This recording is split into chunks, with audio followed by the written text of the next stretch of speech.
মায়ের জরায়ুর দেয়ালের মধ্যে লেপ্টে ছিলাম। নুতফা, আলাকা, মুদগা, sperm drop, blood clot and the little flash. ছোট্ট নাপাক পানি ছিলাম। ওইটারে আল্লাহ বড় করতে আরম্ভ করলেন। বড় করতে করতে রক্তপিণ্ড বানালেন। রক্তপিণ্ড থেকে আল্লাহ গোশতপিণ্ড বানালেন। আমরা প্রত্যেকে এরকম একটা গোশতের টুকরা ছিলাম। এটার ভিতরে আল্লাহ কঙ্কাল ঢুকালেন, আমার স্কেলিটন, আমার কঙ্কালটা, আমার অবয়বটা ঢুকালেন।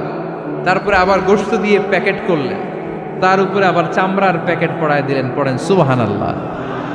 এরপরে 9 মাস পরে এই পৃথিবীর বুকে স্মুথলি আমাকে আসার সুযোগ দিলেন কে?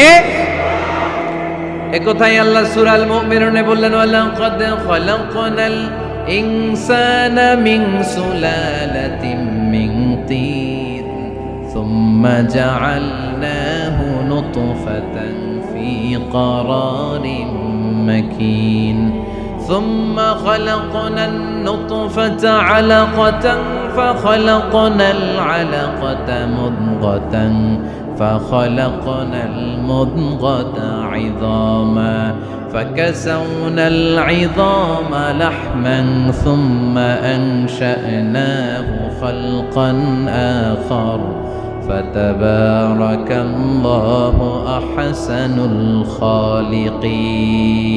পড়েন আল্লাহু আকবার।